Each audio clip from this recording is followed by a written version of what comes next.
Okay, we're making homemade ice cream today without the traditional ice cream machine. First ingredient is heavy whipping cream, and you need 2 cups of it.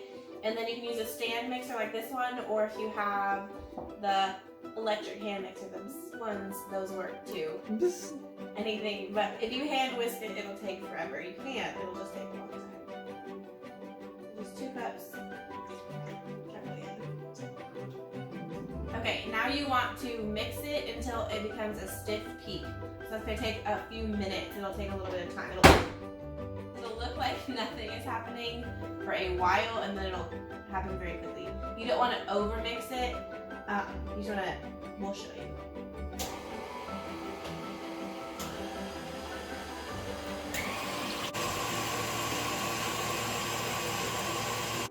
So, story time. We've already done this. We've already finished. We've already started editing. Mr. Day happened to record all the opposite of what he was supposed to record. How do you explain that, Mr. Day? I'm just so jazzed about making ice cream. He would press record to start recording, but he was actually pressing stop, and then he would record all the minutes in between of nothing. I think they get it. Bake the whipping cream. So right now we're starting back at ground zero. This looks kind of thick, but it's actually not even close to the correct consistency. So it really does take a few minutes. Okay, so to check the peak level once it is a whipped cream, you just kind of swirl and get a little bit on, and then when you flip it over, if it droops over like that, it's a soft peak. A stiff peak would stand straight up. So this is a soft peak, so it needs a few more minutes. Okay, so this is a stiff peak, how it's standing straight up and doesn't droop over, stiff. We'll show you now what overbeaten is, because we don't need this whipping cream after all, do we, Mr. Day? No. It's very quickly, it goes from stiff to overbeaten very, very fast, so it has happened, and I'm going to turn it on so you can see it just gets worse and worse. But then if you add a little bit of whatever you're mixing, so a little bit more whipping cream, that was a lot of it. It goes back to nice and smooth. Magic. Next step is to get a can of sweetened condensed milk and pour it into a separate bowl. Not the mixing bowl, into a separate bowl. Alright, we decided we wanted 2 different flavors. So if you decide that you want that, the best thing to do is measure it so that it's accurate, but we're not super precise. So we just divvied the sweet condensed milk into 2 separate bowls. We're gonna make a fruity one and then like a chocolatey normal one over here. So to both of them, I'm gonna add a teaspoon of vanilla, probably not a full teaspoon, probably just a little bit. You really want to do that, otherwise it just tastes like cream, right? So you want that vanilla flavor that comes with ice cream. To one of them, we're gonna make a lemony blueberry one, so we're gonna add a little bit of lemon juice. And then the blueberries.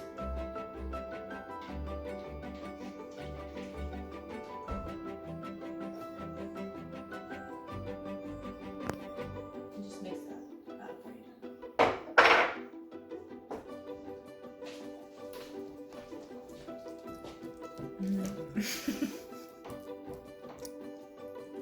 Okay, in our other bowl, we're doing chocolate chips and peanut butter. If you have chocolate syrup or caramel syrup, those would also be great additions. Or maybe if you had some brownies laying around, that would be super good chunked up in here. But whatever you have is great. And we're just kind of dumping an amount that we enjoy.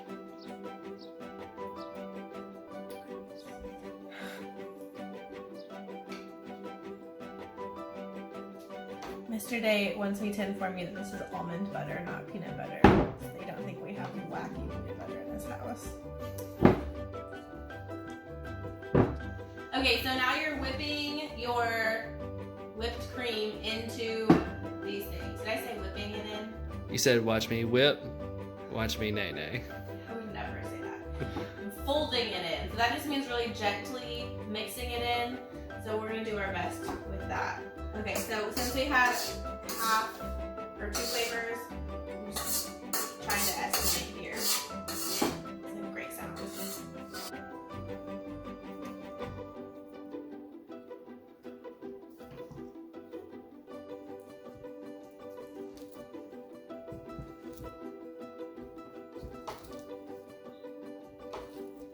Okay, so we would recommend that you kind of taste it a little bit. It'll be very rich and creamy, but you want to make sure you like the flavor. Maybe we added a little bit more lemon, we added a little bit more blueberries, a little bit more chocolate and peanut butter and vanilla. So we kind of spice it up a bit more, but you don't have to if you don't want to, but I would recommend it. And then once you are happy with it, you need a Tupperware container, some kind of thing that seals. We have a fancy ice cream one, but we also just have a normal one for the other batch. And then you'll just pour it in, put the lid on, and then freeze it until it's frozen, usually about 12 hours.